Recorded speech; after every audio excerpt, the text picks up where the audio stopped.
બેસો બેસો.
ઓમ બરાબર.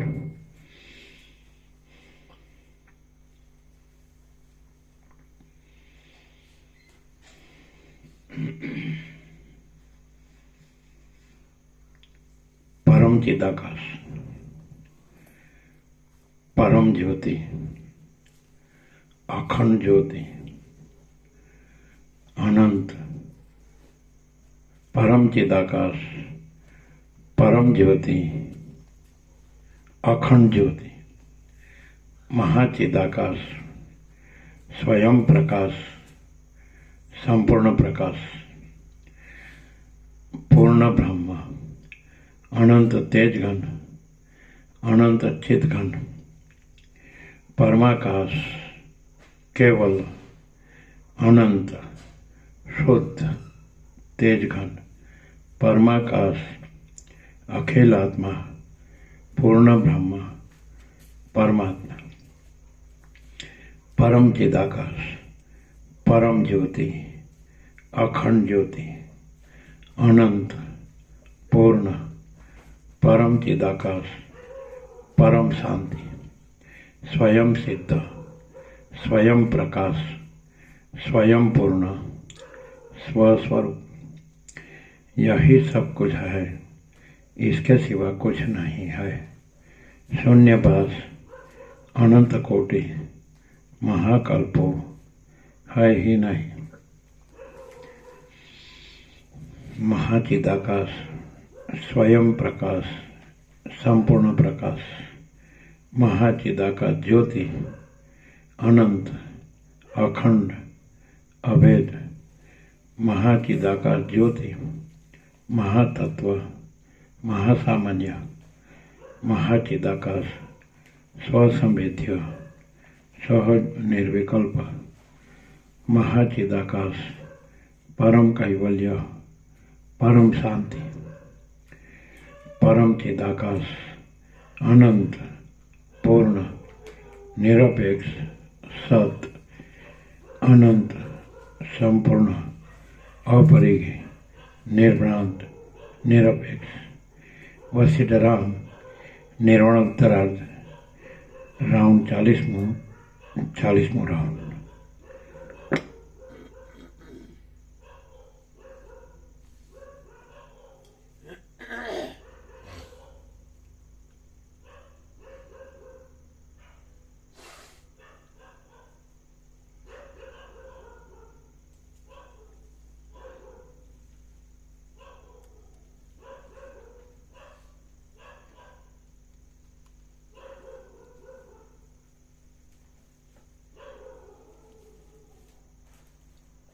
આમાં તો નથી આવતા ને કુતરા પ્રભુ અંદર પૂર્ણ બ્રહ્મ મિલિટરી બહાર રહે છે ને,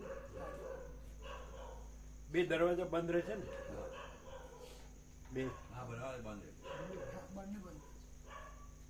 એટલે તમારે નથી આવતા ને ત્યાં, એ 2 દરવાજા બંધ હોવા જોઈએ.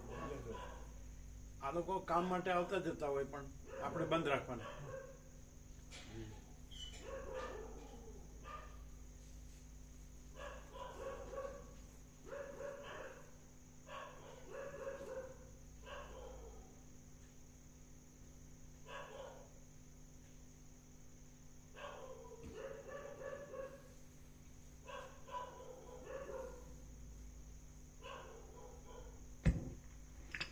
આદ્ય પરબ્રહ્મ સદગુરુ દેવ કી જય. ઓમ શ્રી પરમાત્મને નમઃ.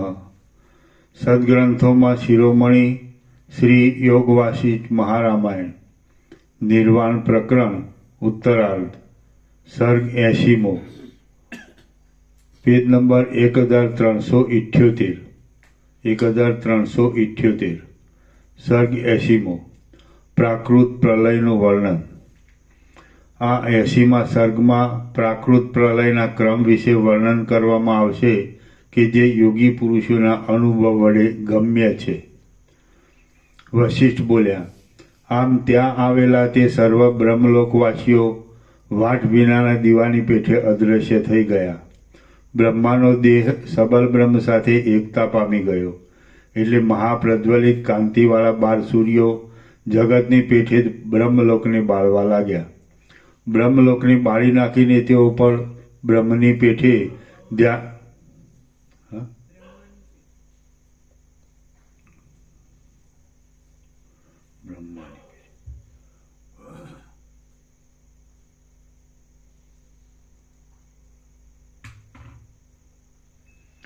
બ્રહ્મલોકને બાળી નાખીને તેઓ પણ બ્રહ્માની પેઠે ધ્યાનાવસ્થિત થઈ ગયા અને દિવેલ વગરની વાટવાળા દીવાની પેઠે નિર્વાણ પામ્યા.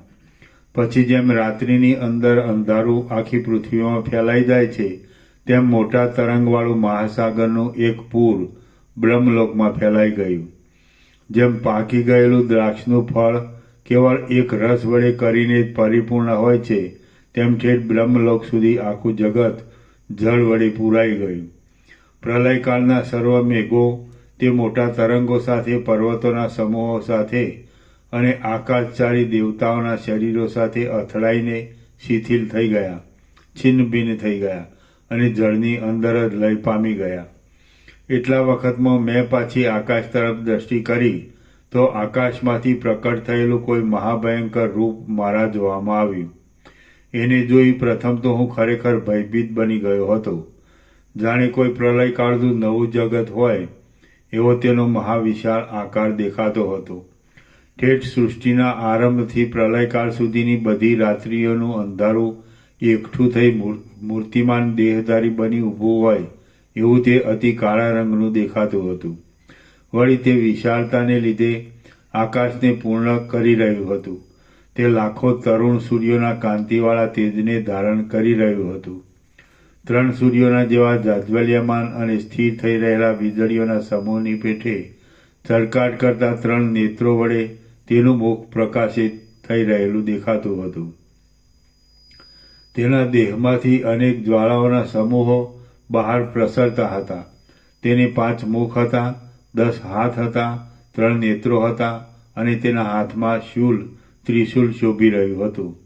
જોકે તે ચાલ્યું આવતું હતું, છતાં જાણે આકાશની અંદર ચારે બાજુ તે પોતાના આકારને ફેલાવી રહ્યું હોય એવું લાગતું હતું. જાણે આકાશ જ તલવારના જેવા ઘનશ્યામ દેહને ધારણ કરી લઈ મૂર્તિમાન થઈ ગયું હોય એવું તે જણાતું હતું. એક અર્ણવથી પૂર્ણ થઈ રહેલા બ્રહ્માંડની બહાર આકાશમાં તે રહ્યું હતું અને જાણે આકાશ જ હાથ, પગ આદિ અવયવોની રચના ધારણ કરી રહ્યું હોય એવું જણાતું હતું. પોતાના ભૂતબળથી ક્ષીરસાગરને ક્ષોભ પમાડનારા ભગવાનની પેઠે તે પોતાના નાસિકાના પવનના ઝપાટાથી મહાસાગરને પણ કંપાવતું હતું. પ્રલયકાળના મહાસમુદ્રના જળનું પૂર જાણે પુરુષનો આકાર ધારણ કરી રહ્યું હોય એવો તેનો દેખાવ હતો. જાણે વિના કારણે સમષ્ટિ અહંકાર પોતાના સ્વરૂપને મૂર્તિમાન બનાવી પ્રત્યક્ષ આવી ઊભો હોય એમ લાગતું હતું. ત્યાં ઉડવાના આડંબરવાળા પાંખોના સમૂહથી કુલાચલ પર્વતોનો મોટો સમુદાય ખડો થઈ જઈ જાણે આકાશને ભરી રહ્યો હોય એવો દેખાવ નજરે આવતો હતો. પછી છેટેથી જે ત્રિશૂલ અને ત્રિનેત્ર વડે આ રુદ્ર છે એમ જાણી લઈ મેં એ પરમેશને નમસ્કાર કર્યા. રામ બોલ્યા, હે મહારાજ, રુદ્રનો એવો આકાર કેમ હતો? તેમનું રૂપ કાળું કેમ હતું? તેમની આકૃતિ એવડી મોટી કેમ હતી? તેમને 5 મુખ કેમ હતા? તેમને 10 હાથ કેમ હતા? તેમને 3 નેત્ર કેમ હતા? તે ક્યાં રહે છે? તેમનું રૂપ ભયંકર કેમ હતું? તે એકલા કેમ હતા? તેમને એવું રૂપ ધારણ કરવાનું પ્રયોજન શું હતું? તેમને કોની પ્રેરણાથી એ રૂપ લેવું પડ્યું હતું? એ રૂપ લઈ તેમણે શું કામ કર્યું? આમ જ્યારે ઈશ્વરે રુદ્રનું રૂપ ગ્રહણ કર્યું હતું ત્યારે તેમની છાયારૂપ માયા કેવા આકારમાં રહી હતી? આ બધું આપ કહો. વશિષ્ઠ બોલ્યા, હે રામચંદ્રજી, સમષ્ટિ અહંકારની ઉપાધિને લીધે એ પરમેશ્વર રુદ્રના નામે કહેવાય છે. એ વ્યષ્ટિ રૂપે અનેક અભિમાનવાળા છે અને સમષ્ટિ રૂપે એક અભિમાનને ધારણ કરે છે. મારી દ્રષ્ટિથી દેખાયેલું તેમનું રૂપ શુદ્ધ ચિદાકાશ રૂપ જ છે. એ ભગવાન રુદ્રની આકૃતિ ચિદાકાશ રૂપ જ છે અને તેમનો વર્ણ પણ ચિદાકાશ રૂપ છે. તેમનું તત્વ વિચારવા જતાં તે માત્ર ચિદાકાશ રૂપ છે. તેથી એ પ્રકાશમય રુદ્ર ચિદાકાશ રૂપ જ કહેવાય છે. એ રુદ્ર સર્વ પ્રાણીઓના આત્મારૂપ છે અને સર્વમાં વ્યાપીને રહ્યા છે. આથી તેમનો આકાર વિશાળ કહેવામાં આવ્યો છે. પ્રત્યેક શરીરમાં રહેલી અહંકારની 5 જ્ઞાનેન્દ્રિયો એ રુદ્ર અહંકાર રૂપ છે. તેથી તે રુદ્રના 5 મુખ રૂપ છે અને તેમનો પ્રકાશ ચારે તરફ દીપી નીકળે છે. 5 કર્મેન્દ્રિયો અને તેના 5 વિષયો એ રુદ્રની 10 ભુજા રૂપે કહેવાય છે. 4 પ્રકારના જરાયુજાદી શરીરો તેમજ તેની અંદર રહેનારા તે જીવો સાથે સબલ બ્રહ્મા લીન થઈ ગયા. એટલે બ્રહ્માએ અહંકારનો ત્યાગ કર્યો ત્યારે તે પોતાના સ્વરૂપને પ્રાપ્ત થઈ ગયું. સર્વ કાર્યમાત્રનો લય થઈ જતા જે એકમાત્ર કારણરૂપ અંશ જ અવશેષ રહે છે તે એ રુદ્રનું સ્વરૂપ છે. પ્રથમ તેની જે આકૃતિ વર્ણવી છે તે વસ્તુતઃ નથી, છતાં તેવી ભાવનાના બળથી ઉપાસકોને વાસના પ્રમાણે ભ્રાંતિ માત્રથી તેમનો તેવો મૂર્તિમાન આકાર દેખવામાં આવે છે. એ મહાસમર્થ રુદ્ર ચિદાકાશની અંદર રહેલા વિશાળ આકાશ અવ્યાકૃતની અંદર તેમજ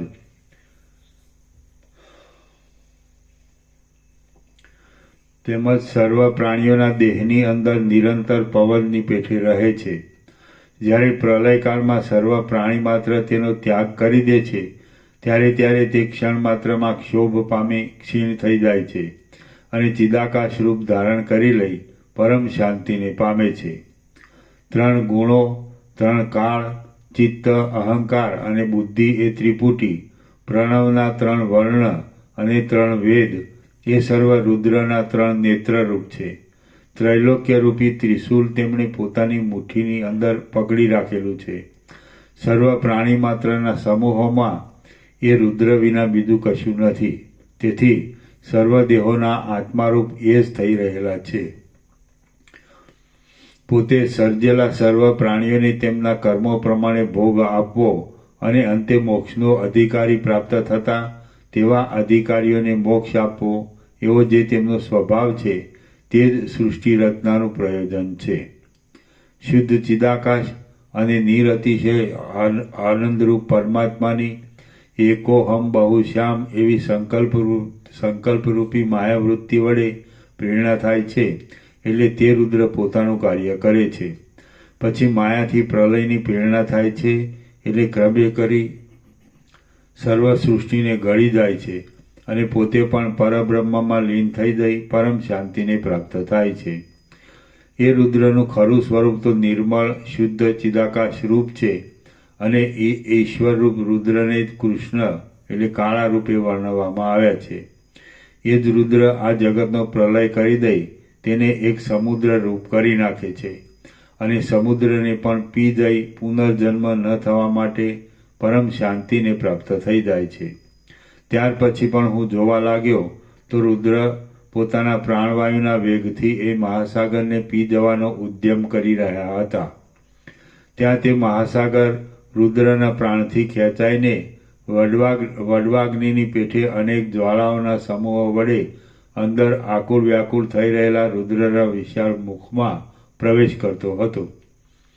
એ અહંકારરૂપી રુદ્ર જ પ્રલયકાળ પર્યંત સમુદ્રમાં વડવાનલરૂપ થઈ રહી તેના સઘળા જળને પી જાય છે. જેમ જળ પાતાળમાં પ્રવેશ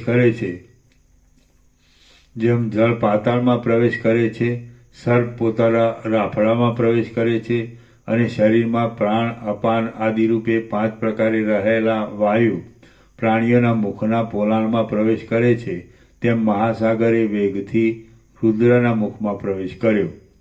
જેમ સૂર્યનારાયણ અંધકારને પી જાય છે અને સત્સંગતિ દોષોને ગળી જાય છે, તેમ એ શ્યામવર્ણના રુદ્ર ત્યાં આવી એક મુહૂર્ત માત્રમાં મહાસાગરના જળનું પાન કરી ગયા.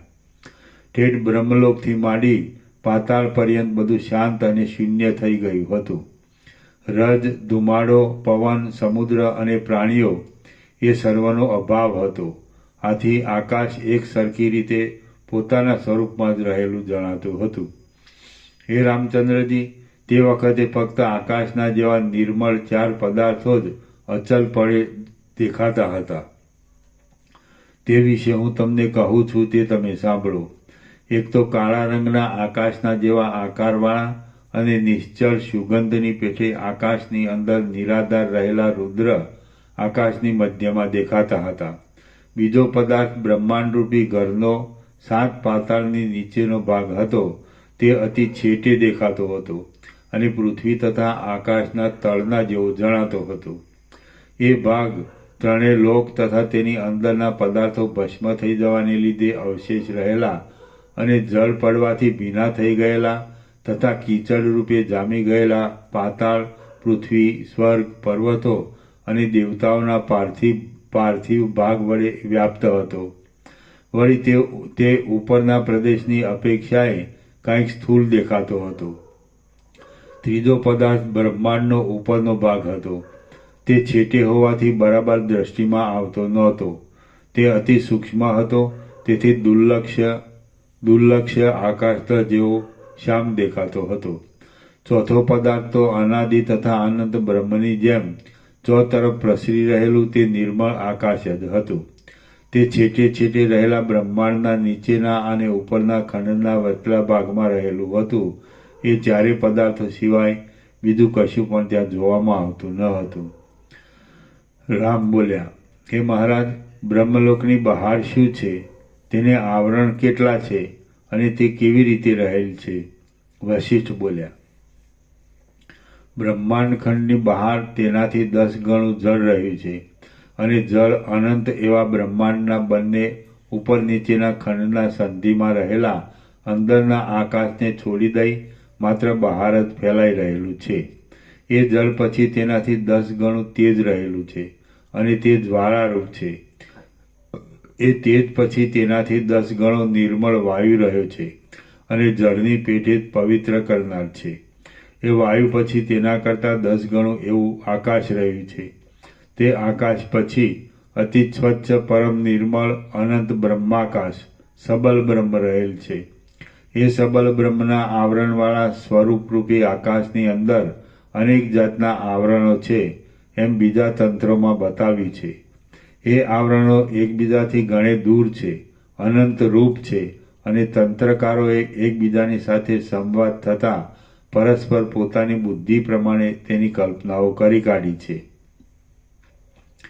રામ બોલ્યા, હે મહારાજ, બ્રહ્માંડના ઉપરના ભાગમાં અને નીચેના ભાગમાં એકબીજાથી ઉત્તરોત્તર 10 ગણો વધારે વિસ્તાર છે, તો મોટા આકારને ધારણ કરી રહેલું જળ આદિ શી રીતે રહેલું છે અને કોણે તેને ધારણ કરી રાખેલું છે? વશિષ્ઠ બોલ્યા, જેમ વાંદરીના બચ્ચા પોતાની માતાના પેટને વળગી રહે છે, તેમ પાર્થિવ પદાર્થોના આધારભૂત અને કમળના પત્ર જેવો બ્રહ્માંડ ખંડોનો જે પાર્થિવ ભાગ છે તેને આધારે જ બીજા બધા પદાર્થો રહેલા છે. બ્રહ્માંડરૂપી મોટા શરીરની અંદર જે પદાર્થો જેની નજીક રહેલા છે તેઓ તેમના પરસ્પર એકબીજાના આકર્ષણથી રહેલા છે. જેમ તરસ્યા મનુષ્ય જળ તરફ ખેંચાય છે તેમ તેઓ એકબીજા નજીકના પદાર્થો તરફ આકર્ષાય છે. એવી જ રીતે તૈજસ આદિ પદાર્થો પણ એ બ્રહ્માંડની અંદર પરસ્પર આકર્ષાઈ રહ્યા છે. જેમ હાથ પગ આદિ અવયવો પોતાની સ્થિતિને છોડતા નથી, તેમ એ સર્વ પદાર્થો પણ પોતપોતાની સ્થિતિને છોડતા નથી. રામ બોલ્યા, હે મહારાજ, બ્રહ્માંડના બંને ઉપરના અને નીચેના ખંડ શી રીતે રહ્યા છે? તેનો શો આધાર છે? શો આકાર છે? કોણે તેને ધારણ કરી રાખેલ છે? અને છેવટ તેનો નાશ કેવી રીતે થાય છે? વશિષ્ઠ બોલ્યા, આ વિશાળ જગત સ્વપ્નના નગરની પેઠે કોઈએ ધારણ નહીં કર્યા છતાં ધારણ કરાઈ રહ્યું છે.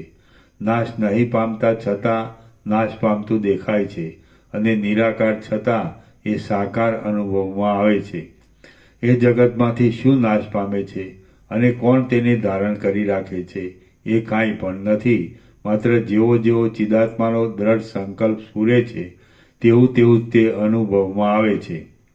જેમ આકાશની અંદર મોવાળા મચ્છરા આદિ ભ્રાંતિથી જોવામાં આવે છે અને જેમ આકાશમાં શૂન્યપણું તથા પવનમાં ચલન શક્તિ દેખાય છે, તેમજ ચિદાકાશની અંદર અભિન્ન સત્તારૂપ જગત જોવામાં આવે છે. બ્રહ્માંડ નામનું જગતરૂપી ઘર અધિષ્ઠાન ચૈતન્યની અંદર સંકલ્પનગરની પેઠે ખડું થઈ દેખાય છે. ચિદાકાશ પોતાના સ્વરૂપની અંદર જ રહેલું છે. તે નિરાકાર છે છતાં પ્રત્યેક પદાર્થના રૂપે જાણે આકારવાળું થઈ રહ્યું હોય એમ દેખાય છે. ક્ષય થવાનો સંકલ્પ સ્ફુરતા તે રાત્રિ દિવસ ક્ષય પામતું દેખાય છે અને જવાનો અધ્યાસ બેસતા તે અહર્નિશ ગમન ધર્મવાળું જણાય છે. તે સ્થિર થઈ રહ્યું છે એવો દ્રઢ સંકલ્પ થતાં તે રાત્રિ દિવસ સ્થિર થઈ રહેલું દેખાય છે અને ઉડે છે એવી દ્રઢ ભાવના થતાં તે ઉડતું માલુમ પડે છે. તે નાશ પામે છે એવી ભાવના થતાં મહાપ્રલય આદિ વડે તે નાશને પ્રાપ્ત થાય છે અને તે જન્મ પામે છે એવી સ્ફૂર્તિ દ્રઢ થતાં સૌના મૂળ સ્વરૂપના આકારે તેનું સ્ફુરણ થઈ તે ઉત્પન્ન થાય છે. જેમ શરદ ઋતુના આકાશની અંદર દ્રષ્ટિ પડતા તારાઓરૂપી મોતીઓનો સમૂહ અસત્ય છતાં અતિ સત્યરૂપે ઉદય પામેલો જણાય છે, તેમજ ચિદાકાશની અંદર ભ્રાંતિ વડે અસંખ્ય જગતો જોવામાં આવે છે. તેમની ગણના કરવાને પણ કોણ સમર્થ થઈ શકે તેમ છે. શ્રી યોગ વાસિષ્ઠ મહારામાયણમાં નિર્વાણ પ્રકરણના ઉત્તરાર્ધનો ભ્રાંતિ માત્રત્વ પ્રતિપાદન નામનો સર્ગ 80મો સમાપ્ત. સર્ગ 81મો રુદ્રરૂપ ભૈરવનું તથા કાળરાત્રિનું વર્ણન. આ 81મા સર્ગમાં પ્રલયકાળમાં નૃત્ય કરતા રુદ્રરૂપ ભૈરવનું વર્ણન આવશે અને તેની છાયારૂપી કાળરાત્રિ કે જે જગતને પોતાના અંગમાં ધારણ કરી નૃત્ય કરે છે તે વિશે પણ વર્ણન કરવામાં આવશે. વશિષ્ઠ બોલ્યા, હે રામચંદ્રજી, પછી એ મહાકાશની અંદર પોતાના આકારને પ્રસારી રહેલા, મત્ત બની ગયેલા અને નૃત્ય કરવાની પ્રવૃત્ત થયેલા રુદ્રને મેં જોયા. તે વખતે જાણે આકાશ જ પોતાના વ્યાપકપણાને નહીં છોડતા સાકાર બની ગયું હોય એમ જણાતું હતું. ત્યારે એ રુદ્રની મૂર્તિ ઘનશ્યામ હતી. દશે દિશાઓને તે પોતાના સ્વરૂપથી પૂરી રહ્યા હતા અને તેમનો આકાર મહાવિશાળ હતો. તે સૂર્ય, ચંદ્ર અને અગ્નિરૂપી નેત્રને ધારણ કરી રહ્યા હતા અને 10 દિશાઓરૂપી ચપળ વસ્ત્ર વડે તે સુશોભિત દેખાતા હતા. તેમનો કાંતિ સમૂહ ઘાટો હતો અને તે ચોતરફ ઘણા લાંબા પ્રદેશ સુધી પથરાઈ રહ્યો હતો. તે જાણે શ્યામ કાંતિને બંધાવવાનો સ્તંભ જ હોય તેવા દેખાતા હતા. તેમની દ્રષ્ટિ વડવાગ્નિના જેવી મહાપ્રચંડ જણાતી હતી. તેમનું સ્વરૂપ ચપળ ભુજાઓરૂપી તરંગોના ભારથી પ્રકાશી રહ્યું હતું અને સર્વત્ર એક રસરૂપે ભરપૂર થઈ રહેલા મહાસાગરનું જળ જ જાણે દેહધારી બની મૂર્તિમાન થઈ રહેલું હોય એવું તે દેખાતું હતું. એ રુદ્રને દીઠા પછી હું પાછો તેમના તરફ જોવા લાગ્યો તો એ રુદ્રના નૃત્યનું અનુકરણ કરી રહેલી એક આકૃતિ મારા જોવામાં આવી.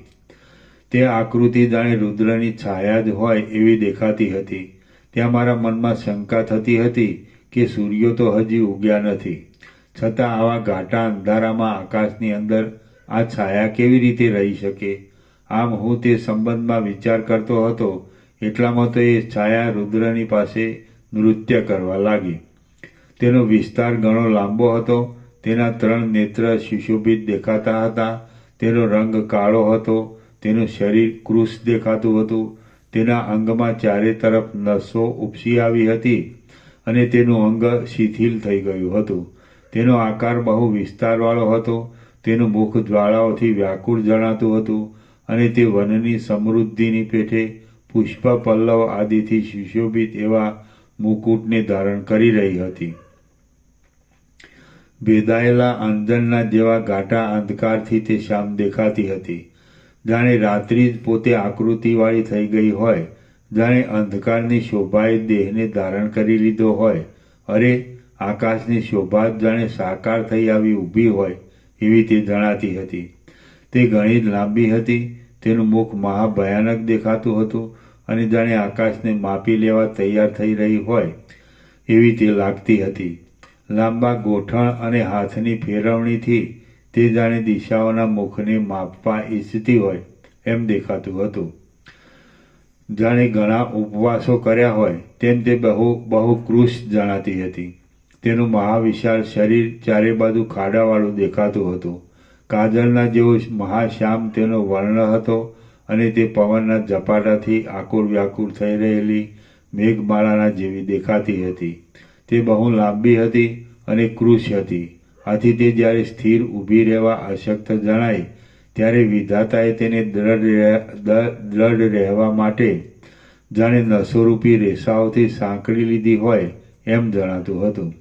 તે એટલી બધી લાંબી હતી કે તેના મસ્તકથી માંડી ઠેઠ પગના નખ સુધીનું તેનું આખું શરીર મેં ઘણા લાંબા કાળ સુધી ઊંચે નીચે જઈ ઘણો પ્રયત્ન કર્યો ત્યારે જ માર્ગ જોવામાં આવી. ઠેઠ મૂળથી માંડી શાખાના અગ્રભાગ સુધી સૂત્ર વડે વીંટાયેલી જાણે કાંટાવાળી જમીન હોય તેમ એ છાયાનો મસ્તકથી માંડી પગના નખ સુધીના બધા અવયવોનો સમૂહ નસોના સમૂહથી અને આંતરડારૂપી વીણાઓ વડે ગૂંથાયેલો હતો. નાના પ્રકારના રંગવાળા સૂર્ય આદિ દેવતાઓના અને દાનવોના મસ્તકોરૂપી કમળોના સમૂહોની કંઠમાં રહેલી માળાથી તે સુશોભિત હતી. તે નિર્મળ પ્રકાશવાળા પવનથી પ્રદીપ્ત થઈ રહેલા અગ્નિરૂપી વસ્ત્રને ધારણ કરી રહી હતી. તેના લાંબા કાનમાં સર્પો લટકતા હતા અને તેણે મનુષ્યના સબરૂપી કુંડળ પહેર્યા હતા. તેના સ્તન સુકાયેલ તુંબડીના વેલાની પેઠે મોટી ગાંઠોવાળા હતા, લાંબા હતા, ચપળ હતા અને શ્યામ હતા. નાના મોરોના પીંછાના સમૂહથી અને બ્રહ્માના કેશના સમૂહથી લાંછિત થઈ રહેલા ઊંચા એવા ઇન્દ્ર આદિ દેવતાઓના મસ્તકોને ધારણ કરનારા અનેક ખટવાંગો વડે તે યુક્ત હતી. દાંતોરૂપી ચંદ્રમાઓની માળાઓ વડે તે નિર્મળ દેખાતી હતી અને તેની નિર્મળતા ઝાંખી પડવાથી તેની શોભામાં વિશેષ વધારો થતો હતો. ગોળ ચકલીઓ વડે ચપળ થઈ રહેલ અંધારારૂપી સમુદ્રનો જાણે ઉપરનો ભાગ હોય તેવી એ જણાતી હતી. આકાશરૂપી વૃક્ષને આધારે રહેલી સુકાયેલ તુંબડીની લતાની પેઠે તે અતિ વિસ્તારવાળી લાગતી હતી. ચપળ અવયવોની ગ્રંથિઓ વડે તે સંયુક્ત હતી અને પવનનું તેની સાથે અથડાવું થતાં એક નવીન પ્રકારનો અવાજ ઉત્પન્ન થતો હતો. તેના મોટા તરંગોના જેવા વિશાળ અને ઊંચા હાથ શોભી નીકળતા હતા. શ્યામ કાંતિ વડે તે બહુ રમણીય દેખાતી હતી. મહાસાગરના તરંગોની માળાની પેઠે તે નૃત્ય કરી ચોતરફ ફેલાઈ જતી હતી. ક્ષણ માત્રમાં તેના એક હાથનો જ આકાર દેખાતો હતો. ક્ષણ માત્રમાં તે અનેક ભુજાઓ વડે આકુળ દેખાતી હતી અને ક્ષણ માત્રમાં તે અનંત તીવ્ર ભુજાઓ વડે જગતરૂપી નૃત્ય મંડપને ધ્રુજાવતી હતી. ક્ષણ માત્રમાં તેના એક જ મુખનો આકાર દેખાતો હતો. ક્ષણ માત્રમાં તેના ઘણા મુખોના આકાર દેખાતા હતા. ક્ષણ માત્રમાં તેના અનંત તીક્ષ્ણ મુખો જોવામાં આવતા હતા અને ક્ષણ માત્રમાં તેનું એક પણ મુખ દેખાતું ન હતું. ક્ષણ માત્રમાં તેનો એક જ ચરણ દેખાતો હતો અને ક્ષણવારમાં તરત તે સેંકડો ચરણવાળી દેખાતી હતી. જરા વારમાં વળી તેના અનંત ચરણો જોવામાં આવતા હતા અને ક્ષણવારમાં તેના ચરણનો કશો આકાર જ દેખાતો ન હતો. પછી મેં એનો દેહ જોઈ એમ અનુમાન કર્યું કે આ કાલ રાત્રિ છે અને સજ્જન પુરુષો આને ભગવતી તથા કાળને નામે ઓળખે છે. ભગવતી તથા કાળીને નામે ઓળખે છે.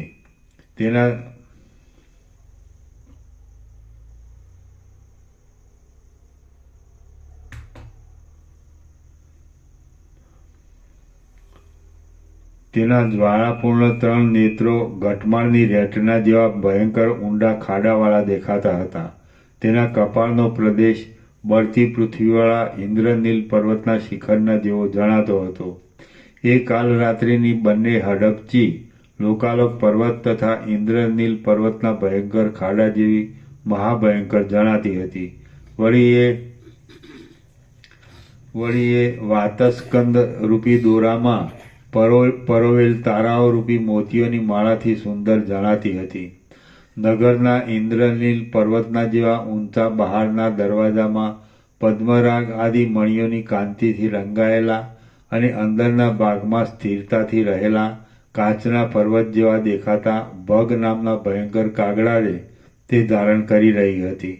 નૃત્ય કર્યા કરતી ભુજાઓરૂપી લતાના પુષ્પોથી અને નખોરૂપી ધોળા વાદળાના મંડળોથી તે જાણે આકાશની અંદર પૂર્ણ કળાવાળા સેંકડો ચંદ્રમાઓને ભમાવતી હોય એવું જણાતું હતું. તેના હાથો પ્રલયકાળના મેઘની જેમ હાથી અને પ્રાણીઓમાંથી થનારા મોતીઓના જેવા ઝબકારા મારતી અને પ્રલય સમયે નીચે આવી પડતી તારાઓની પંક્તિઓની પેઠે પ્રકાશવાળી નખની પંક્તિઓની મહાતેજવાળી કાંતિને ચોધારી રીતે વરસાવતા હતા અને બાજુ ભમ્યા કરતા હતા. આ હાથોથી એ કાળ રાત્રિએ બધી દિશાઓના મંડળને વ્યાપ્ત કરી દીધા હતા. કાળા મહાભયંકર આકારવાળા નખોરૂપી પુષ્પો વડે સુશોભિત એવી આંગળીઓરૂપી વેલોના સમૂહને ધારણ કરી રહેલા અને તરફ ભમનારા પોતાના હાથરૂપી વૃક્ષ વડે એ કાળ રાત્રિએ આખા આકાશને અરણ્યના જેવા દેખાવવાળું કરી મૂક્યું હતું. તરફ ચાલ્યા કરતા પોતાની જંગાના ભાગથી એ કાળ રાત્રિ બળી ગયેલા મોટા વનોવાળી તથા અવશેષ રહેલા તમાલ તાલ આદિ વૃક્ષોથી ઊંચી દેખાતી ભયંકર ભૂમિનું અનુકરણ કરતી હતી. અનંત અને મહાવિશાળ આકાશના પણ પારને પામી ગયેલા પોતાના કેશ વડે એ કાળરાત્રિ જાણે ભમ્યા કરતા અંધારારૂપી હાથીને વિશાળ નિવાસસ્થાન કલ્પી આપતી હોય એમ જણાતું હતું. મેરુ પર્વતને પણ વહન કરી શકે એવો તેનો નિશ્વાસ વાયુ ઘાટા ઘોંઘાટવાળા દિશાઓના સમૂહને ધારણ કરી રહેલા આકાશરૂપી ગામમાં મોટો અવાજ કરી રહ્યો હતો. તે ઘાટા પવનના સુસવાટાથી વિષની પેઠે શ્રવણ થતા મોહને લીધે મૂર્છિત કરી દેનારા ગાનને ગાતો હોય એવો દેખાતો હતો. એ કાળરાત્રિ પોતાનું અનુકરણ કરનારા તથા પોતાની પેઠે જ હાવભાવ બતાવનારા નટની સાથે જાણે ચાલતી હોય તેમ તે પવનની સાથે ચાલી જતી હતી. પછી નૃત્યના આવેશને લીધે તેનું શરીર વધવા માંડ્યું અને તે મેં આકાશની અંદર ચારે બાજુ ફરતા ચિત્તની એકાગ્રતા વડે જોયું. વિલાસથી કેવળ નૃત્ય કરવામાં તત્પર થઈ રહેલી એ કાળરાત્રિએ પોતાના દેહની અંદર મલયાચલ, કૈલાસ, સહ્યાદ્રી, મંદરાચલ અને મેરુ પર્વતની માળા પહેરી લીધી હતી. પ્રલયકાળના મેઘોની માળા તેની પાટલી રૂપ હતી અને ત્રણેય લોકો તેના અંગની અંદર મણિમય અરીસાની પેઠે દેખાતા હતા. હિમાલય અને મેરુ પર્વત એ બંને તે કાળરાત્રિના કાનમાં પહેરવાની રૂપાની અને સોનાની મુદ્રારૂપ અકોટારૂપ હતા. બ્રહ્માંડોના ઘુમ્મટની માળા તેની મોટી કટી મેખલા રૂપ હતી. કુલાચલ પર્વતો તેની માળા રૂપ હતા. તેમાં શિખરો, વનો તથા નગરો ગુચ્છાઓ રૂપે દીપતા હતા અને જીર્ણ નગરો, જંગલો, દ્વીપો તથા ગામો કોમળ પલ્લવના જેવા જણાતા હતા. એ કાળરાત્રિના અવયવોની અંદર મેં પૂરો, ગામો, નગરો, શહેરો, ઋતુઓ, ત્રણ લોકો, મહિનાઓ તથા રાત્રિ દિવસના સમૂહો જોયા. યમુના તથા ગંગા આદિ નદીઓ તેના શરીરમાં મોતીઓના હાર જેવી દેખાતી હતી અને તેના બે કાનમાં ધર્મ તથા અધર્મ એ બેઉ કુંડળ રૂપે શોભતા હતા. ધર્મરૂપી ધાવણને ધીમે ધીમે સ્ત્રવ્યા કરતા 4 વેદો તેના સ્તનરૂપ હતા અને તેમની અંદર સર્વશાસ્ત્રાર્થરૂપી 4 ડીંટડીઓ દીપતી હતી. ત્રિશૂળ, પટ્ટીશ, પ્રાસ, બાણ, ઋષિ, મુદ્ગર અને શક્તિરૂપે બહાર દેખાતા અનેક આયુધોરૂપી માળા તે ધારણ કરી રહી હતી. 14 પ્રકારની દેવ આદિ પ્રાણીઓની જાતિઓ એ મહાસુંદર શરીરવાળી કાળરાત્રિની રૂવાડાની પંક્તિઓ રૂપ હતી. એ કાળરાત્રિના દેહની અંદર સૂઈ રહેલા નગરો, ગામડા અને પર્વતો જાણે પુનર્જન્મના હર્ષથી નૃત્ય કરતા હોય તેમ નૃત્ય કરતી એ કાળરાત્રિની સાથે જ નૃત્ય કરતા હતા. કાળરાત્રિના નૃત્યને લીધે સઘળું ચલાયમાન હોવાથી આખું જગત સ્થાવર ભાવથી રહિત થઈ જઈ જાણે જંગમ રૂપે નૃત્ય કરતું હોય એમ મને જણાયું. એ કાળરાત્રિના દેહરૂપી પરલોકમાં સુખથી રહેલા જગતને ગળી દઈને પોતાના ઉદર આદિ અવયવમાં ધારણ કરી રાખી તૃપ્તિ પામી ગયેલી મદોન્મત્ત અને જગતરૂપી સર્પને પોતાના જઠરાગ્નિમાં પચાવી દેનારી એ કાળરાત્રિરૂપી મયુરી નૃત્ય કરતી હતી. તેના મહાવિસ્તારવાળા સુશોભિત શરીરની અંદર આખું જગત જાણે અરીસામાં પ્રતિબિંબિત થઈ રહ્યું હોય તેમ પ્રથમના જગતના જેવું જોવામાં આવતું હતું. વસ્તુતઃ જોઈએ તો તે પોતે નૃત્ય કરતી ન હતી, પરંતુ તેના અંગમાં રહેલું પર્વતો, વનો, જંગલો વગેરે સહિત નાના પ્રકારનું જગત જ વારંવાર મરણને વશ થઈ જઈ તેની અંદર ખડું થઈ નાચ્યા કરતું હતું. એ જગતનું સુંદર નૃત્ય કાળરાત્રિના દેહરૂપી અરીસામાં પ્રતિબિંબિત થઈ રહ્યું હતું. તે ઘણા કાળ સુધી મારા જોવામાં આવ્યું. તે નૃત્ય નાશને પ્રાપ્ત ન થતાં વારંવાર તેવે જ રૂપે સ્થિર થઈ રહેલું દેખાતું હતું. તેની અંદર તારાઓના સમૂહ ચલિત બનતા દેખાતા હતા. વળી પર્વતોના સમૂહો ભમતા દેખાતા હતા અને દેવદાનવોના સમૂહ મચ્છરાના ટોળાની પેઠે પવનને લીધે તેના પ્રવાહમાં વહ્યા જતા દેખાતા હતા. સંગ્રામમાં પૈડા વગરના થઈ ગયેલા રથની પેઠે ચક્કર ખાનારા દ્વીપો તથા સમુદ્રો વગેરેથી આકાશ વીંટાઈ ગયું હતું. ક્રીડા વડે ભ્રમણ કરનારા વંટોળિયા વાયુથી મોટા પર્વતો, પૃથ્વી અને તેની અંદરના ઘાસો ઘસડાતા જતા હતા. શ્યામ મેઘરૂપી વસ્ત્રોને એક બાજુથી બીજી બાજુ લઈ જનારા પવનના સપાટાથી આખું આકાશ ગાજી રહ્યું હતું. લાકડા અને અસ્થિ વગેરે પ્રસિદ્ધ રીતે ફાટતા હતા, તેથી તેનો અવાજ ચારે બાજુ ફેલાઈ જતો હતો. અરીસાની પેઠે ક્ષણે ક્ષણે એકબીજાનો સંયોગ વિયોગ થતો હતો, તેથી જગતના પદાર્થો ક્ષણમાં ભેગા થઈ જતા હતા અને ક્ષણમાં પાછા જુદા પડી જતા હતા. એ પદાર્થોવાળા કાળ રાત્રિના અવયવો વડે તથા તેના ફરવા વડે જાણે સમસ્ત જગત મૂર્તિમાન ભય વડે વ્યાપ્ત થઈ રહ્યું હોય તેમ દેખાતું હતું. ચપળ અને ઊંચા એવા કુલાચલ પર્વતરૂપી પોતાના મહાન હાથને હલાવી રહેલો અને ભમ્યા કરતા મેઘોરૂપી વસ્ત્રો વડે ઢંકાવાથી નમ્ર થઈ રહેલા નાના કલ્પવૃક્ષોને ધારણ કરી રહેલો એ મેરુ પર્વત ત્યાં નૃત્ય કરતો હતો. સમુદ્રો પોતાની મર્યાદા નહીં છોડતા પૃથ્વીમાંથી આકાશમાં તેમજ આકાશમાંથી પાછા પૃથ્વીમાં એમ ઉછળી રહ્યા હતા અને તેમની સાથે વૃક્ષો પણ તેમજ ઉછળ્યા કરતા હતા. ઘરો, અગાશીઓ, હવેલીઓ અને તેની અંદર રહેનારા મનુષ્યો સાથે નગરો ખોખરા અવાજની સાથે નીચે પડતા હતા. પણ વસ્તુતઃ જોઈએ તો સર્વ મિથ્યા હોવાથી કશું પણ નીચે પડતું ન હતું.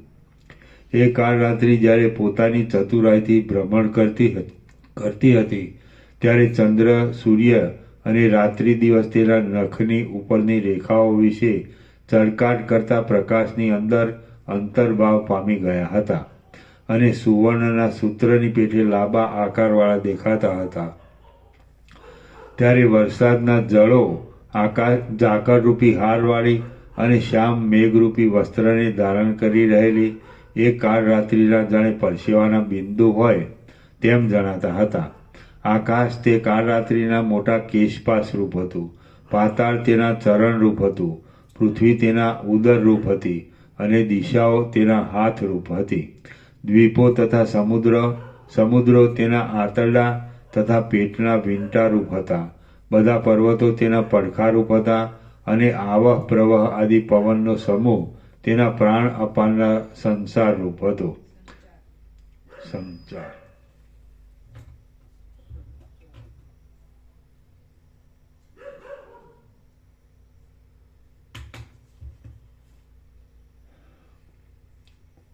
અને આવા પ્રવાહ આદિ પવનનો સમૂહ તેના પ્રાણ અપાનના સંચાર રૂપ હતો.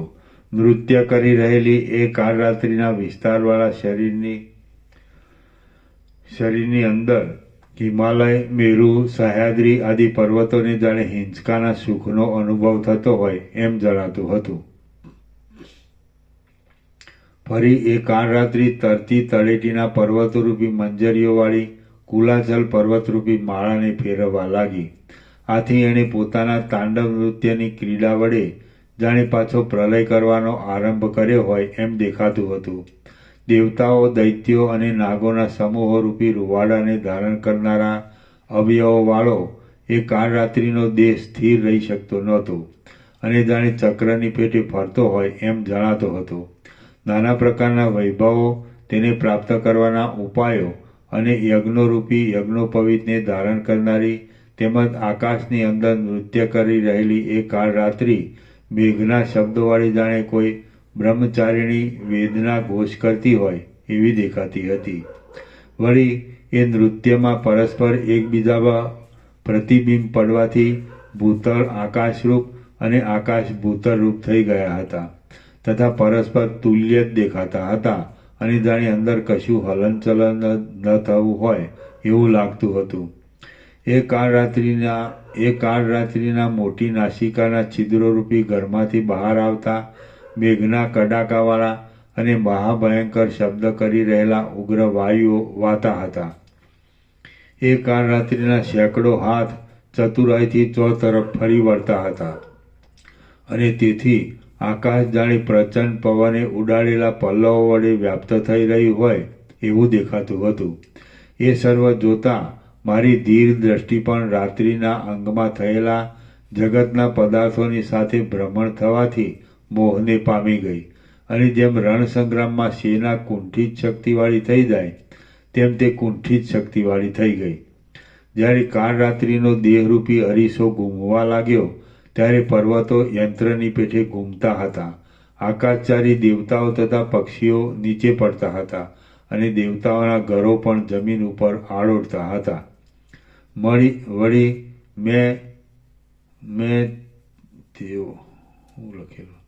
વળી મેં એ પાંદડાની પેઠે એ કાળ રાત્રિના પ્રવાહમાં વહ્યા જતા હતા. વળી મેઘો શું હોય એક અક્ષર નહીં.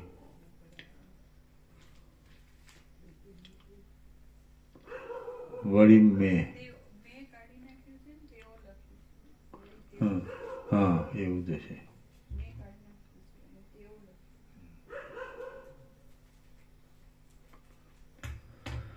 વળી તેઓ પાંદડાની પેઠે એ કાળ રાત્રિના પ્રવાહમાં વહ્યા જતા હતા અને મલિયાચલ પણ પલ્લવની પેઠે ચૂંથાઈ જતા હતા. હિમાલય પણ હિમના એક બિંદુની પેઠે વિખરાઈ જતા હતા. આમ એ સર્વ પૃથ્વીમાં ઉગેલા ગુલાબ પેઠે ક્ષયને પ્રાપ્ત થઈ જતા હતા. પૃથ્વીની અંદર સહ્યાદ્રી આદિ પર્વતો પક્ષીના જેવા દેખાતા હતા, ત્યારે વિંધ્યાચળ આદિ પર્વતો વિદ્યાધરના જેવા જણાતા હતા. આકાશમાં જેમ રાજહંસો ભમ્યા કરે છે તેમ એ સઘળા પર્વતો વૃક્ષોના ભ્રમમાં ભમ્યા કરતા હતા. એ કાળ રાત્રિના દેહરૂપી તળાવમાં દ્વીપો તૃણના જેવા દેખાતા હતા. સમુદ્રો કુંડાળા જેવા જણાતા હતા ને દેવલોકની પંક્તિઓ કમળો જેવી શોભતી હતી. નિર્મળ આકાશના જેવા મહાવિશાળ સ્વપ્નમાં દેખાયેલા કાજળના નગરની પેઠે અતિ શ્યામ અને મોટી જંગાવાળા તથા એકઠા થયેલા અનેક સૂર્યના જેવા મહાજાજ્વલ્યમાન એ કાળ રાત્રિના શરીરમાં મેરુ પર્વતની ઉપર આવેલા વનમાં વિંધ્યાચળ નૃત્ય કરતો હતો. આ વાતને સહન ન કરી શકવાથી સહ્યાદ્રી, કૈલાસ, મલિયાચલ, મહેન્દ્ર પર્વત, ક્રૌચ પર્વત, મંદ્રાચલ અને ગોકર્ણ આદિ પર્વતો આકાશરૂપી આંગણામાં નૃત્ય કરતા હતા. આથી પૃથ્વી અને વિદ્યાધરોના નગરો પણ નૃત્ય કરતા હતા.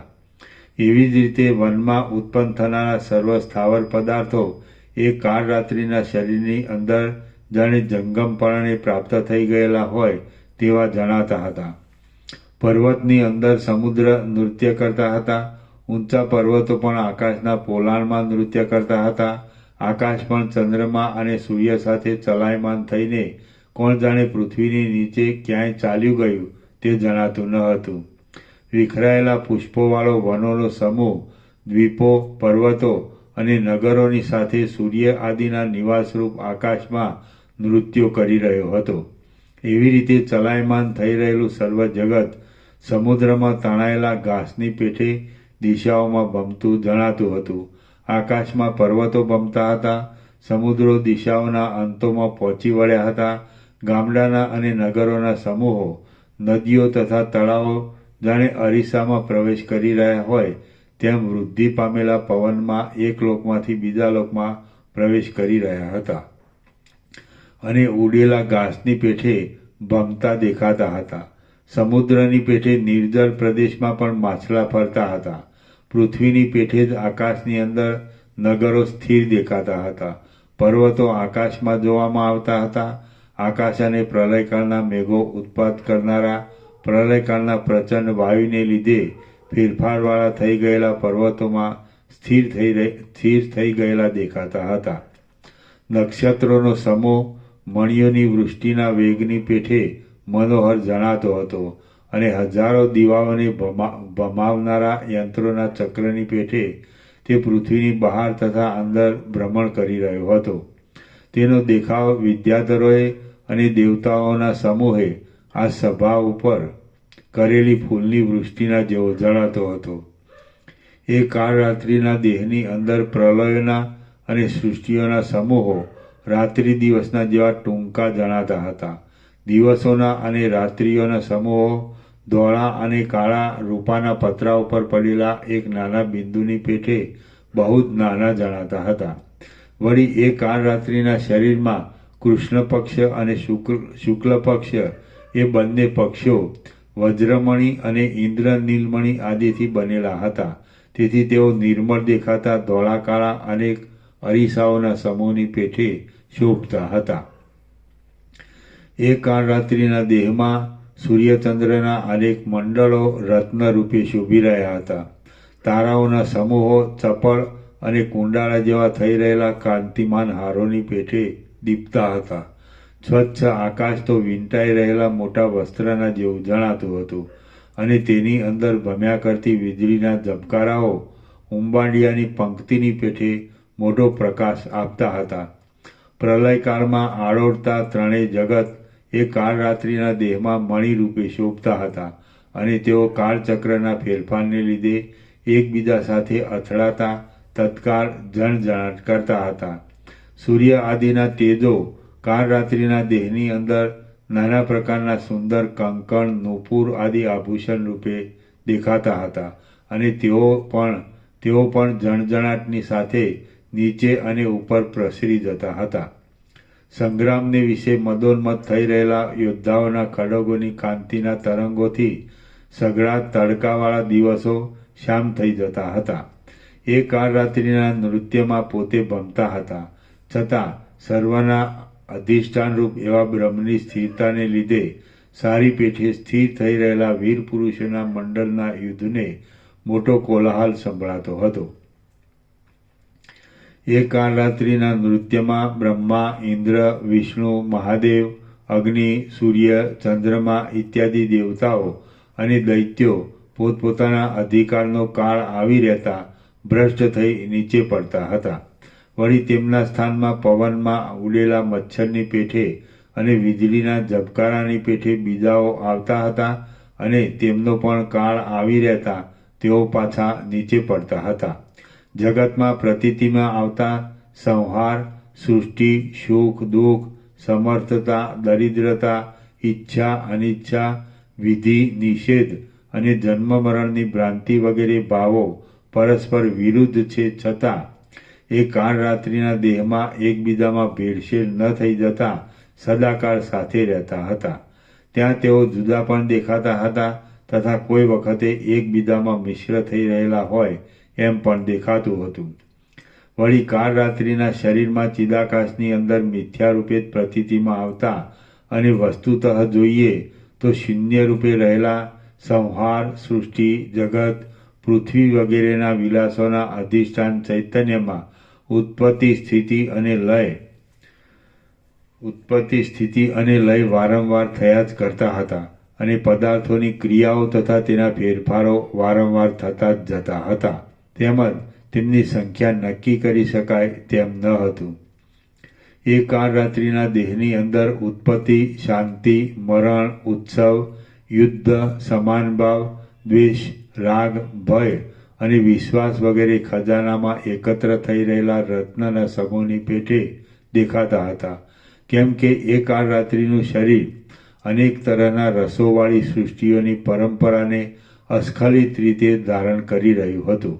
જેમ તિમિર રોગ વડે મલિન દ્રષ્ટિવાળા પુરુષને આકાશમાં મચ્છરા, મોવાળા આદિના જેવા આકારો ભ્રાંતિને લીધે જોવામાં આવે છે, તેમ એ કાળરાત્રિના ચિદાકાશમય શરીરની અંદર સ્વાભાવિક રીતે પ્રતીતિમાં આવતી અને કાંઈક અનિર્વચનીય એવા માયાના આવરણને લીધે અનુભવાતી જગતની વ્યવસ્થાઓ તેમજ એ સર્વનો પાછો લય એ બધું ભ્રાંતિને લીધે પ્રતીતિમાં આવતું હતું. જેવી રીતે પર્વત પોતે અચલ છે, છતાં અરીસામાં પ્રતિબિંબિત થયા પછી અરીસો ચલાયમાન થતાં પોતે પણ પ્રતિબિંબ રૂપે ચલાયમાન જણાય છે, તેમ જગત અચળ એવા અધિષ્ઠાન ચૈતન્યની અંદર સ્થિતિ રાખી રહેલું છે. તેથી વસ્તુતઃ જોઈએ તો ક્ષોભને નહીં પામ્યા છતાં તે માયાના યોગથી ક્ષોભને પ્રાપ્ત થતું દેખાતું હતું.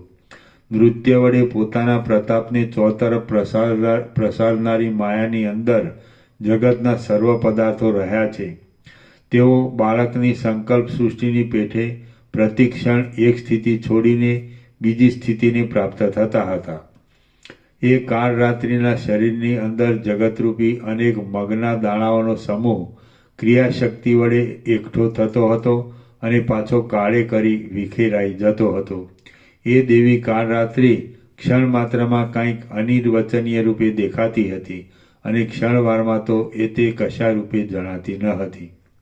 ક્ષણવારમાં તે અંગુષ્ઠ પ્રમાણની દેખાતી હતી અને ક્ષણવારમાં આખા આકાશને પૂરી દે તેવું મહાવિશાળ તેનું રૂપ દેખાતું હતું. એ દેવી કાળરાત્રિ સંપૂર્ણ રીતે એક જાતની ચેતન શક્તિ જ છે.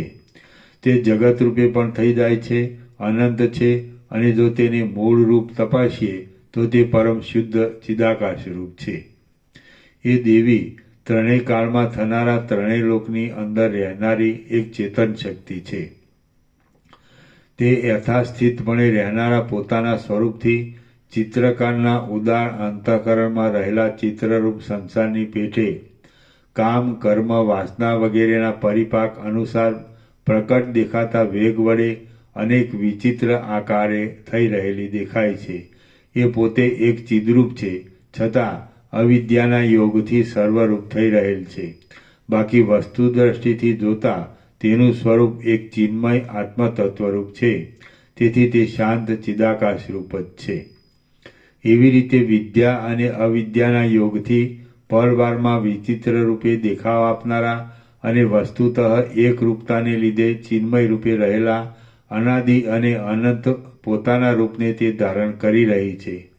કેવળ ચિદાકાશ રૂપી શરીરને ધારણ કરી રહેલી એ કાળરાત્રિની અંદર આ જે દ્રશ્ય ચિદાકાશ રૂપ જ છે તે અનંત શિલામાં કોતરેલ રેખા, કમળ, ચક્ર આદિની રચનાની પેઠે અને જળમય સમુદ્રની અંદર દેખાતી તરંગોની રેખાની પેઠે અભિન્ન રૂપે પ્રતીતિમાં આવે છે. પ્રલયકાળના રુદ્ર ભૈરવનો આકાર ધારણ કરી રહ્યા હતા અને તેમની પાસે એ મહાભૈરવી દેવી કાળરાત્રિ પોતાના વિશાળ રૂપથી આકાશને પૂરી દઈ નૃત્ય કરતા દેખાતા હતા. કાળ ભૈરવના કપાળમાં દ્રઢપણે રહેલા મહા ઉગ્ર એવા ત્રીજા નેત્રના અગ્નિ વડે બળી ગયેલા અને ઠૂંઠા જ માત્ર જેમાં બાકી રહ્યા છે એવા જંગલોવાળી પૃથ્વીને ધારણ કરી રહેલી તેમજ પ્રલયકાળના પવન વડે કંપ્યા કરતી વનોની પંક્તિની પેઠે ભૈરવે દેવી નૃત્ય કરી ભૈરવી